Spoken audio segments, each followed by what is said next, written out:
Let's pray.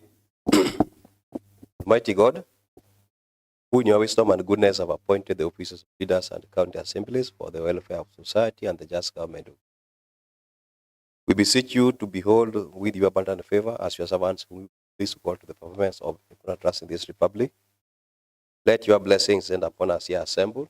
Grant that we treat and consider all matters that shall come under consideration in so just and faithful a manner as to promote your honor and glory, and to advance the peace, prosperity, and welfare of our county, and of those whose interests you committed to our charge.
Clerk, take us through the order of the day.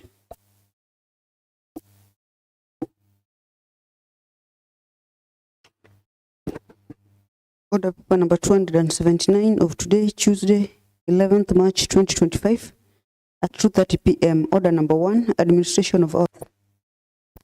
Order number 2, communication from the chair. Order number 3, messages. Order number 4, petitions. Order number 5, papers. Honorable Leader of Majority.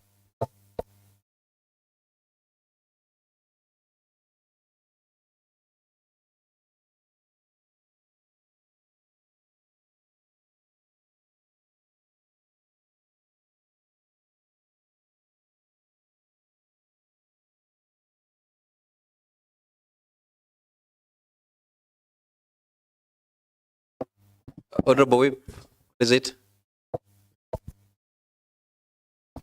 Thank you, Mr. Speaker. Mr. Speaker, on behalf of the Majority Leader, Mr. Speaker, pursuant to the provisions of Section 9, Part 1 of the Public Appointments County Assembly Approval Act number 9 of 2017, read together with number 182, Part 6 of the Standing Orders, I wish to table today, Tuesday, 11th of March 2025, a report of Appointment Committee on the suitability of Dr. Konyango Charles, nominee to the position of CC, Member of Lands, Housing and Physical Planning and Urban Development. Thank you, Mr. Speaker.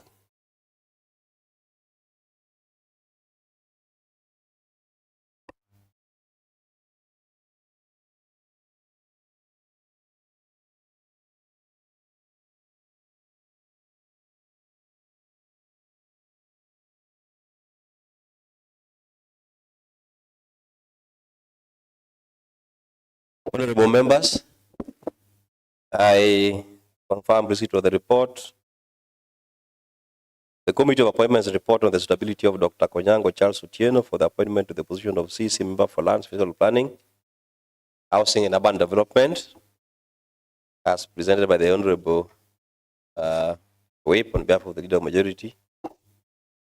And I want to direct that the House Business Committee considers this report for purposes of scheduling for debate. Next order. Order number 6, notices of motion.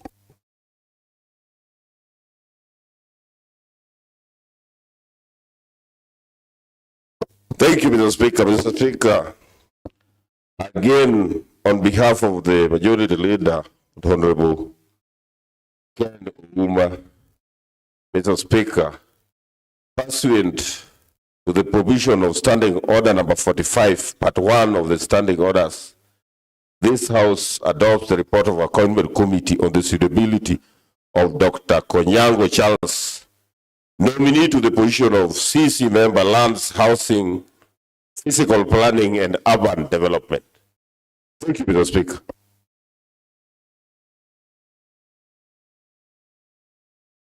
Next order. Order number 7, statements. Statement time, Honorable Majority Whip. Thank you, Mr. Speaker. Mr. Speaker, again, on behalf of the Majority Leader, Mr. Speaker, I rise pursuant to Standing Order number 42, Part 2C, which mandates the Majority Leader of the County Assembly to present and lay on the table of the County Assembly a statement informing the Assembly of the business coming before the House on the following week. Honorable Speaker, this is therefore to bring the attention of members and the County Assembly that for the week commencing Wednesday, 12th March to Tuesday, 25th March 2025, the Select Committee of the Assembly Business Committee in its last meeting approved the following tentative business to appear in the order paper as follows. On Wednesday, 11th March at 9 a.m., papers. The Leader of Majority, on his behalf, the Honorable Ken Oko, will lay on the table of the County Assembly the Kisumu County proposed supplementary budget estimates for the financial year 2024-2025 in the third week, that's the week 3 of 2025. The chairperson of Liaison Committee, the Honorable Narea Kombo, will table the committee reports on its consideration of half-yearly progress reports of committees for the period ended 31st December 2024. 3. The chairperson of Peak and Park Committee, the Honorable Kennedy Ouko, will table the committee's reports on the examination of reports of the auditor on the financial statements of 1. Rabu Sub-County Hospital for the financial year 2021-2022 and 2022-2023. 2. Miranga Sub-County Hospital for the financial year 2021-2022 and 2022-2023. 3. Sondu Sub-County Hospital for the financial year 2021-2022 and 2022-2023. Notices of motion, Mr. Speaker. The chairperson of Liaison Narea Kombo, Honorable, will give a notice of motion for the adoption of committee report on its consideration for half-yearly progress report for committees for the period ended 31st December 2024. The chairperson of Peak Park Committee, the Honorable Kennedy Ouko, will give a notice of motion for the adoption of committee reports on the examination of reports of the Auditor General on the financial statements of 1. Rabu Sub-County Hospital for the financial year 2021, 2022, and 2022-2023. 2. Miranga Sub-County Hospital for the financial year 2021, 2022, and 2022-2023.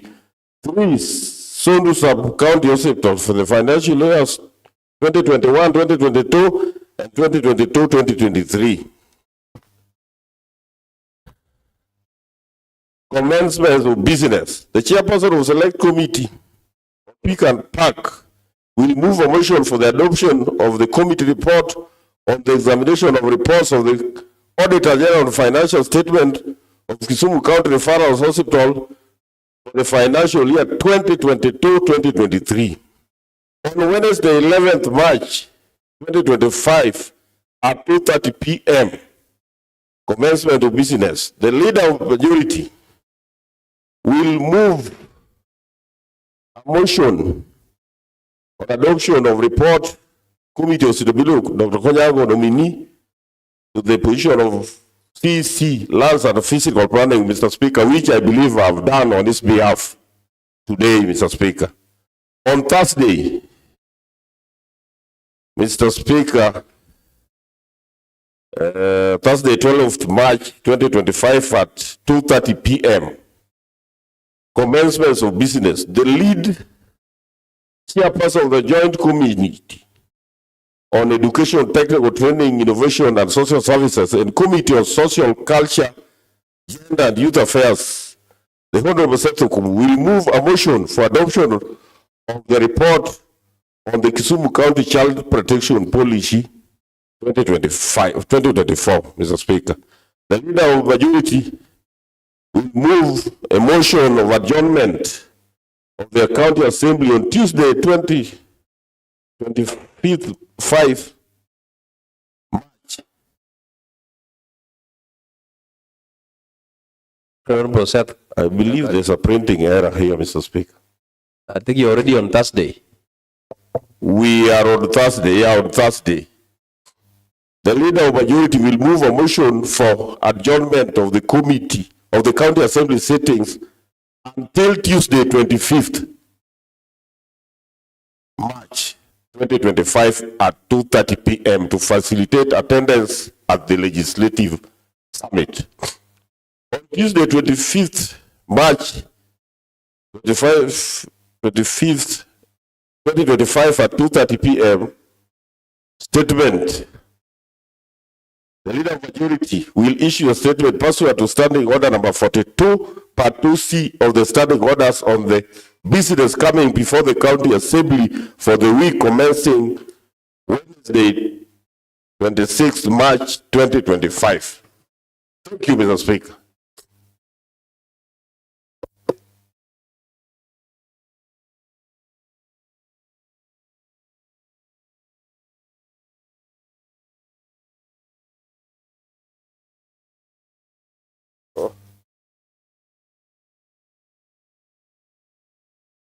Sorry, Mr. Speaker, I have not concluded. Commencement of business, Mr. Speaker. The chairperson of the Select Committee on Peak Park, Honorable Kennedy Ouko, will move a motion for the adoption of the committee report on the examination of the reports of the Auditor General on the financial year, on the financial statements of Nyahera Sub-County Hospital for the financial year 2021-2022 and 2022-2023. Thank you, Mr. Speaker. On behalf of the Majority Leader, the Honorable Ken Ohoko. Thank you. Still statement time.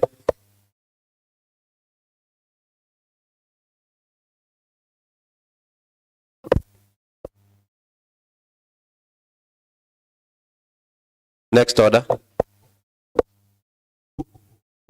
Commencement of business.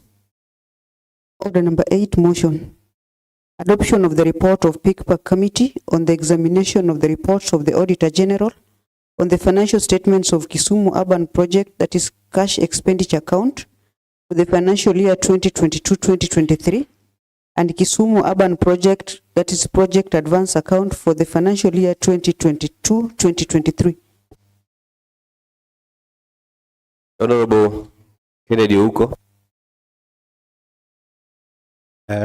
Thank you, Mr. Speaker. Honorable Speaker, on behalf of the Public Accounts and Investment Committee, and pursuant to Kisumu County Assembly Standing Orders 188, I wish to present to this House the report of the committee on the audited financial statement of Kisumu Urban Project Cash Expenditure Account Financial Year 2022-2023 and Project Advance Account Financial Year 2022-2023. The County Assembly exercises an oversight role over county government entities, investments, and their expenditure pursuant to Article 185.3 of the Constitution of Kenya 2010. Article 229.8 of the Constitution of Kenya 2010 requires the County Assembly, within 3 months after receiving an audit report, to debate, consider the report and take appropriate action. The committee held 2 sittings during which it received both written and oral evidence from the accounting officer on audit queries raised by the Auditor General on financial statement of the two accounts of the Kisumu Urban Project Financial Year 2022-2023. Honorable Speaker, Kisumu Urban Project was designed to promote inclusive and sustainable development in Kisumu by modernizing the municipal management system, enhancing public policies, improve land management and urban planning and rehabilitation, as well as developing public facilities and infrastructure. Initially set for 10 years duration from 2012 to 2022, the project underwent an audit for the financial year 2022-2023, as its accounts had not yet been closed despite the official project timeline having ended.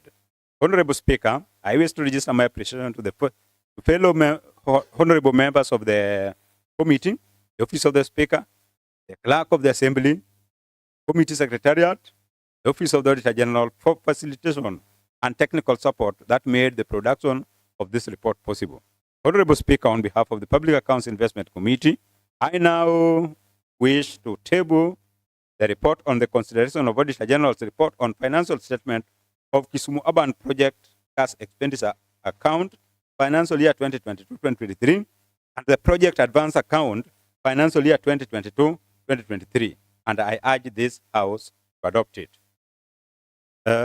Honorable Speaker 3.0, report on the Auditor General on the financial statement of Kisumu Urban Project Cash Expenditure Account and the Project Advance Account 2022-2023.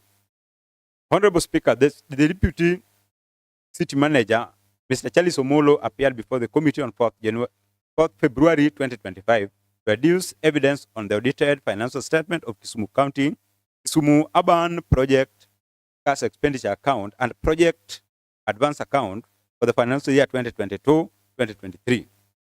The Deputy City Manager was accompanied by the following officers: CPA Vance Otieno, Finance Officer; CPA Lennox Jalango, Project Accountant. The following officers represented the Office of the Auditor General in the committee meeting: JC Kaya, Office of the Auditor General. Summary. Honorable Speaker, I hope members you are aware we are dealing with the moving notes. The other detailed one was escalated to your accounts.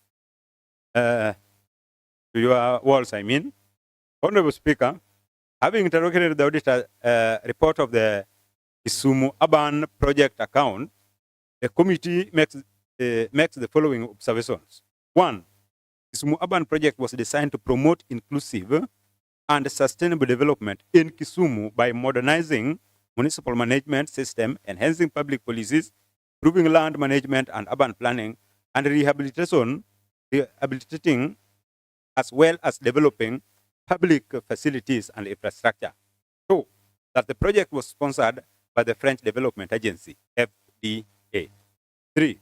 That initially set for 10 years duration from 2012 to 2022. The project underwent an audit for the financial year 2022-2023 as its account had not yet been closed despite the official project timeline having ended. 4. That according to the financing agreement number CKE 1035.01G, addendum number 4, dated 19th February 2022, between the Republic of Kenya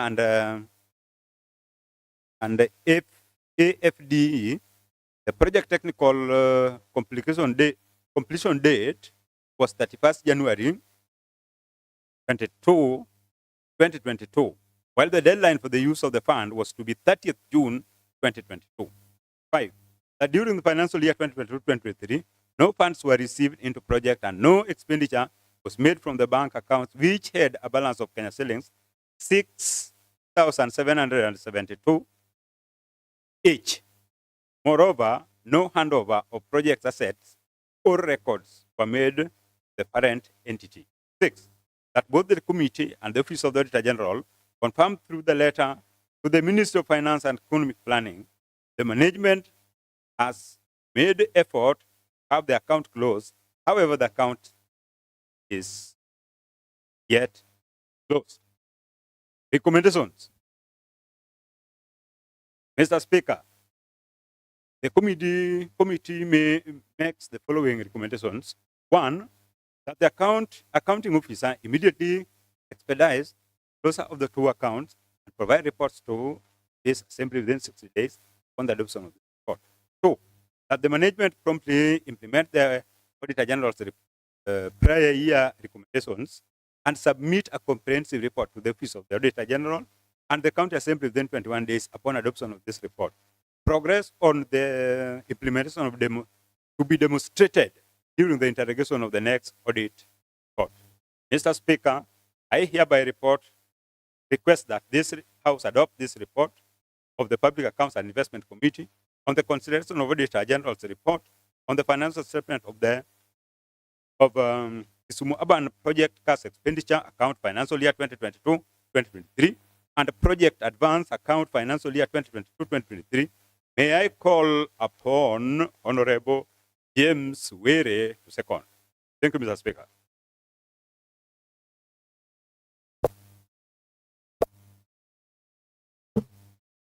Thank you, Mr. Speaker. Mr. Speaker, before I second, I would want to make a few remarks. Mr. Speaker, the Auditor General's report for the financial year 2022-2023 highlighted several financial management issues. Mr. Speaker, this report shows that it was adverse, mentioned, and Mr. Speaker, these are things that when we do things according to the Financial Management Act, if we streamline things the same way they're supposed to be done, Mr. Speaker, we can ensure that we have a positive record without challenges. Mr. Speaker, we have a few things, the observations that were made by the committee and the recommendations that were put forward. Mr. Speaker, there are things that we need to put right. Like if we establish robust internal control, Mr. Speaker, this, if implemented so well, will ensure that we have accurate record keepings which prevent unauthorized or irregular payments. Mr. Speaker, there are things like if we do regular audits, this we can recommend that it be performed regularly to ensure that we identify any discrepancies that may be found, so that we make sure that we correct them in good time. Mr. Speaker, there is also another point of adherence to the procurement law, which, if maintained, will ensure that we don't violate any regulation. Mr. Speaker, our management must ensure that prudent management is done, so that we can bring or build confidence among our people, to ensure that they trust and believe in the people that we trust with the responsibility, so that we can bring both public confidence and we can bring donor confidence. Otherwise, Mr. Speaker, I beg to second. Thank you. Honorable members, now that the motion adoption of the report of the PICPAC Committee on the examination of the reports of the Auditor General on financial statements of Kisumu County Urban Project Cash Expenditure Account for the year 2022-2023 and Kisumu Urban Project Advance Account for the year 2022-2023 have been moved, seconded.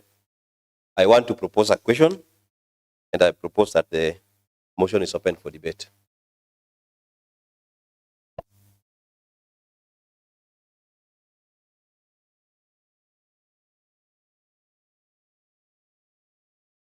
Yes, Honorable Boyton.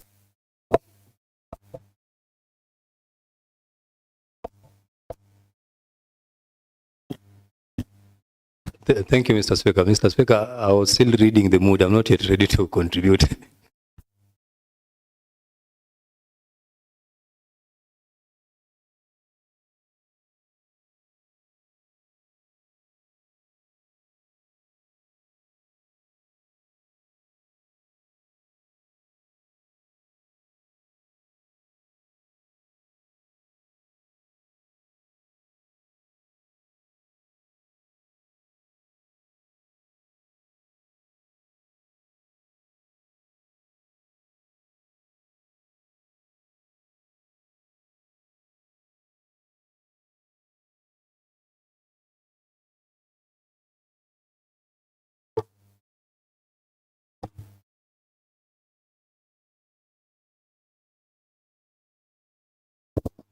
Honorable.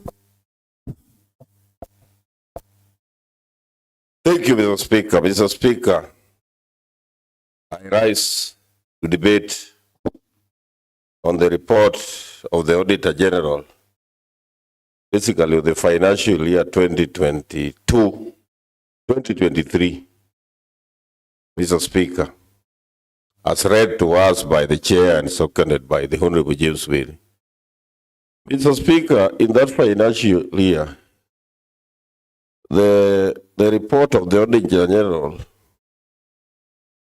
as far as that financial year is concerned, was unqualified, which means it was a clean report, as read to us by the Chair, and I stand to be corrected, because what I have in my document here is that in that financial year, it was unqualified, still clean report. Mr. Speaker, unless I'm reading a different report,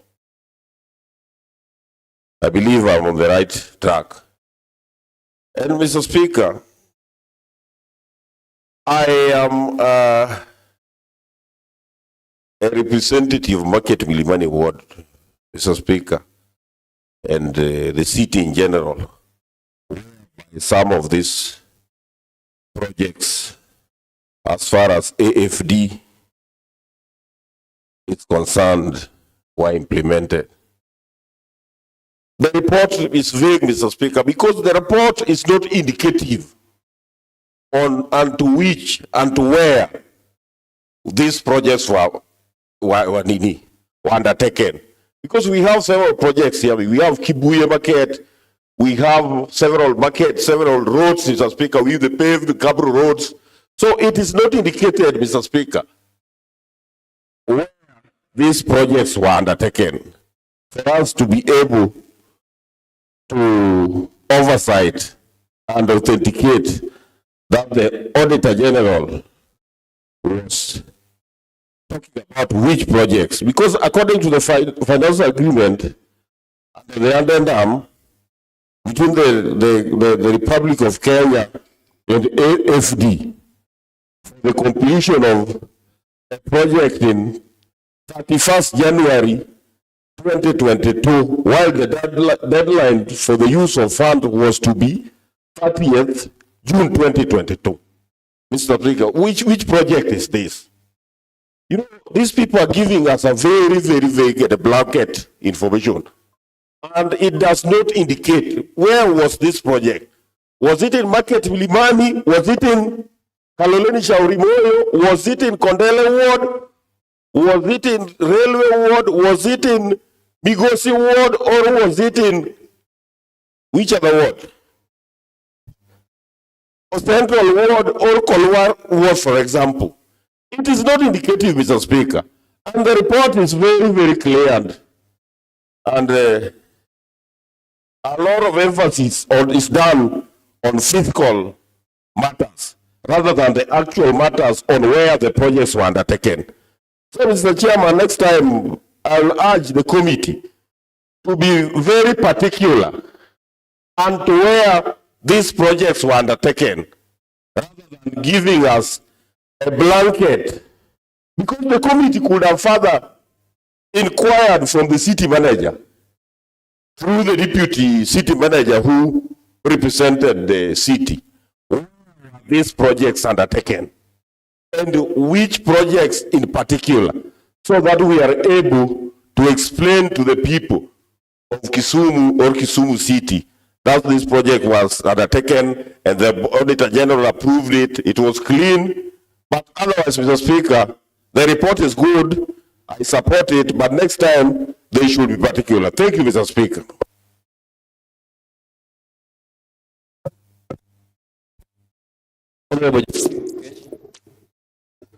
Thank you very much, Mr. Speaker. Mr. Speaker, I want to first support the report, being that the committee was doing a job that is given by them by the standing orders, and also well stipulated according to the PFM Act, Mr. Speaker. Of course, it is a very short and precise report. If you hear what the chair was reading as moving notes, and also if you look at the mother report, which has been shared on the wall, Mr. Speaker. So, Mr. Speaker, it is an account that I will call an inactive account, that probably there were no movements in that particular account. And the chair has stated very clearly that the balance has remained the same. What was the opening is also the closing balance. So meaning there were very little movement or even none in the cash expenditure account. So meaning this is an account that probably the county or the relevant department is not using. And the committee is also proposing that they close the account, Mr. Speaker.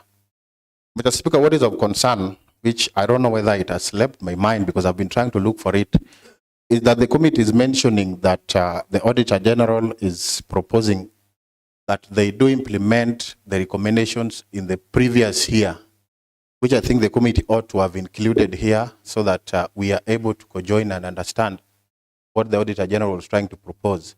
Otherwise, if you look at the report, it would have been as clear as just saying that they closed the account, because there is very little movement. So I'm requesting the committee that they ought to have come out very clearly and tell us what were the specific recommendations in the previous year that the Auditor General was trying to probably advise that they implement.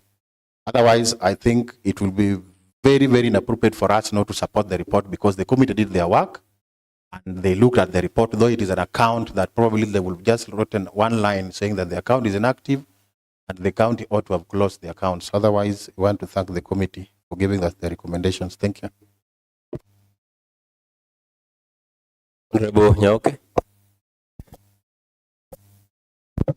Thank you, Mr. Speaker. Mr. Speaker, I rise to support the adoption of this report.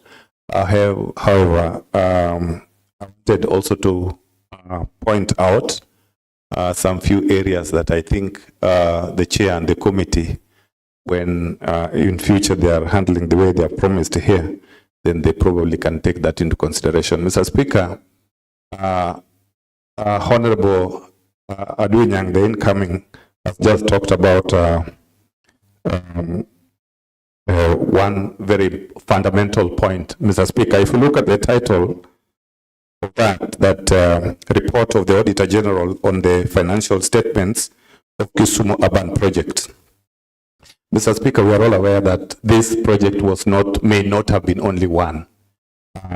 Normally, when the projects are more than one, or there are two, or there are three, the starting period and the completion period might be a bit different. They might not necessarily be the same. And even the management of these individual programs or projects cannot be the same in most cases. Mr. Speaker, it would have been ideal for the committee to also list down so that we are aware. These things go in record so that we have the record that shows and discusses, particularly with the knowledge that which are the actual projects we are talking about.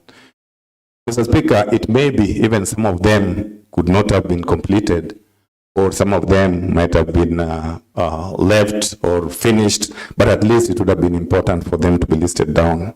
Mr. Speaker, on their own admission, if you look at the management response, part 2, it says that during the financial year 2022-2023, no funds were received in the project and no expenditure was made from the bank account, which had a balance of 6,772. Moreover, no handover of project assets or records were made to the parent entity. Mr. Speaker, we do agree that money did not come in, so basically the account was not in use. That is why we are given the balance to be the same, and that the balance has not been touched. Mr. Speaker, that is well and good because the management is promising to follow up the closure of this account so that they even see what to do with this balance of 6,000. But Mr. Speaker, that last line is equally very important. That if we look at the project assets, Mr. Speaker, it may be true that there could have been some assets which were allocated to these projects.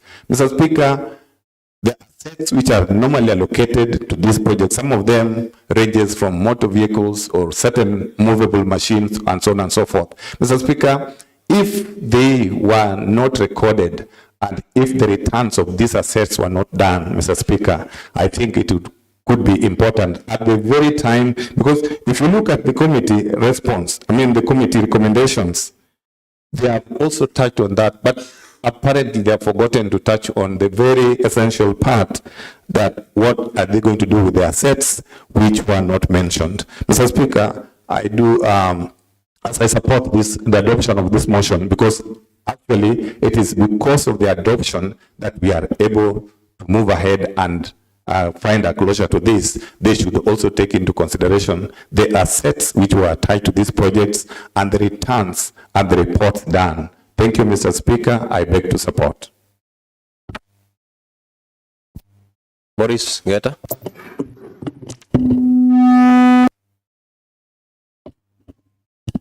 Thank you, Mr. Speaker. Mr. Speaker, I rise to join my colleagues in support of the report, Mr. Speaker. Mr. Speaker,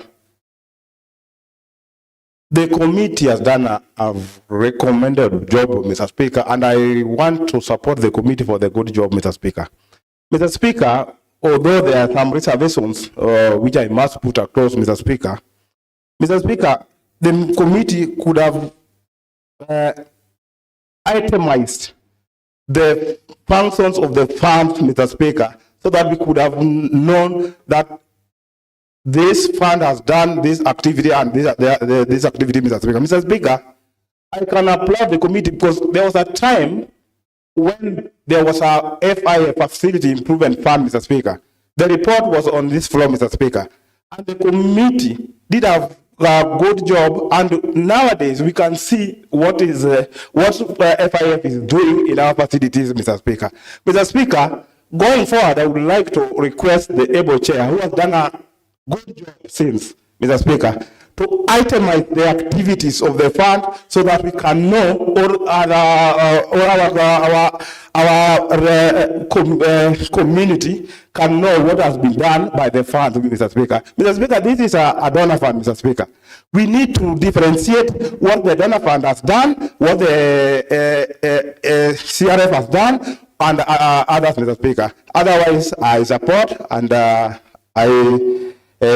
applaud my brother Ken Oluko. Thank you. Honorable Benny. Thank you, Mr. Speaker. Mr. Speaker, I also want to make a little contribution on this report. This report is somehow being reported and being challenged, which is in order when you look at it. But there is a previous report in this House which should have guided the House. And this report was committed to the Committee of Finance. Only what I can't remember whether the Finance Committee has tabled its report in this House. And when we talk of 2012-2022, that is on page 12, number 3, that the funding was done from 2012-2022. Which funding was this? And it was done by who? This was a French development agency that did fund this funding from the time of municipal. And the total funding was about 4 billion. And when it was converted into Kenya shillings, it was 3.9 billion. 20, just listen, Nyang. The French Development Agency funding started during the time of the municipal. And it was from 2012 to 2022. The total funding was about 4 billion. And when it was converted into Kenya shilling, it came to about 3.9. There's that record in this assembly. And members are asking which projects were these? The finance committee went for fact finding. And the projects that were done with this fund were Lemumba Phase 1, Phase 2, Rural Primary School, Kakot Bridge, and another one is the road, Kodiaga Road, the low bitumen Kodiaga Road. That was the report that was presented in this house. That was some of the projects that were done by this money from the French government, Mr. Speaker. And Mr. Speaker, when we were handling this, we met the manager of the city. And the briefing we got tallies with the report. The audit report is unqualified. That means the money was properly used. The same way when the committee went around, we were impressed with the work done. When you look at Kakot Bridge, which I think is in is it Rakwach's ward or Oraro's ward? In your ward, Kolwa East, next to Tuge's home. The bridge is classic, Mr. Speaker. When we also went to Lemumba Sub-County Hospital, we were almost suggesting that Lemumba now becomes Women Children's Hospital because of the good work that was done there. So, good use was made of this money, only that with the elapse of the 10 years, the accounts had not been closed. The audit had not been done. So Kisumu County was being advised to ask the Treasury to give them the balance that was there so that the account is closed, and they asked for more funding from the French Development Agency because they had given Kisumu County a clean bill of health on the use of the funding. That is what all this report is about, Mr. Speaker. There are gray areas which are coming up here of unresolved matters which are normal in auditing. But the general picture is that money was properly used.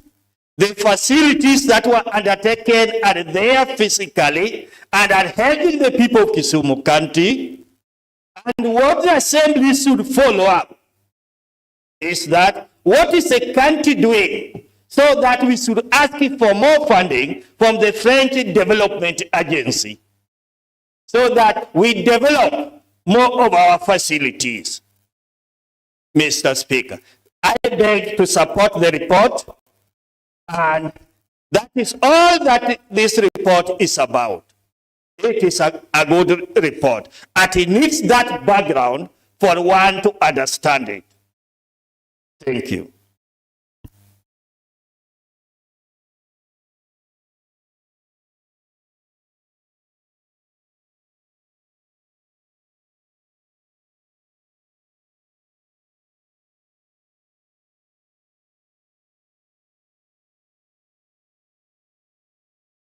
Pamela.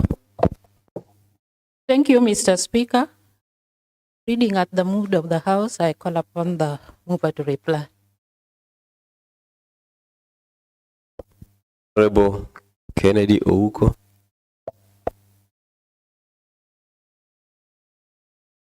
Thank you, Mr. Speaker. Mr. Speaker, let me take this opportunity to commend the members of the County Assembly who made it possible so that we can transact the business of the house and those who contributed. Mr. Speaker, we were not dealing with the lost fund. That was not indicated by the auditor. The issue was concerning the two accounts which were supposed to have been closed by the end of the agreement. Mr. Speaker, it is true that any account being operated by the entity under the county, it must be audited by the Auditor General. So, being the account operated by the county government, the Auditor General had the opportunity to look at these accounts as required by law. And Mr. Speaker, when we inquired the reason why they are still keeping the accounts after the agreement had elapsed, Mr. Speaker, they were very clear from the submission that they had to seek clarification from the Treasury in Nairobi. And that even during the opening of this account, they were to get permission from Treasury in Nairobi. So it is not only that only a county affair, but it involves the national government and the county government. So actually that is what they are asking for, Mr. Speaker. Mr. Speaker, just as said by member, Mr. Oiko Pete, it is true most of these reports have reached this house. But Mr. Speaker, maybe because of one or two, members may forget that most of these things have come to the house. But now, Mr. Speaker, when it comes to auditing, it is a requirement of law, just as have I said, that they have to go through these accounts. And this is the reason why we have this, this audit query in the House. Mr. Speaker, we had recommended to the city that they close the account as required. If they fail to do that, it must appear in the prior year audit again. So for the sake of complying with the financial standard and PMF, they have to do this. Mr. Speaker, thank you so much. I beg to reply. Thank you.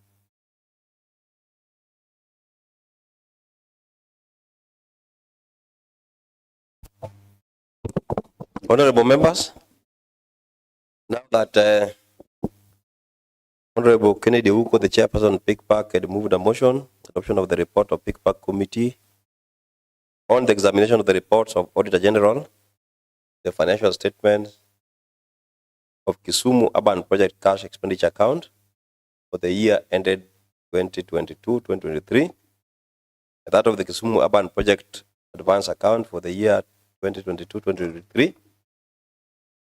Motion was seconded, it has been debated. As per our standing order, now I want to put a question.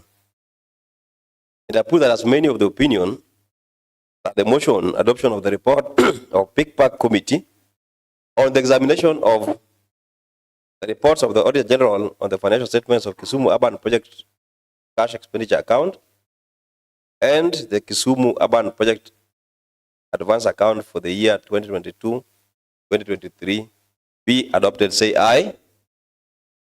As many of the contrary opinions say nay, the ayes have it, and the motion adoption of the report of PICPAC committee on the examination of the reports of the Auditor General on the financial statements of Kisumu Urban Project Cash Expenditure Account and the Kisumu Urban Project Advance Account for the year 2022-2023 have been adopted today, Tuesday, 11th of March 2025 at 15:21 hours. I direct that the recommendation of the report be communicated to the right department for action. Next order.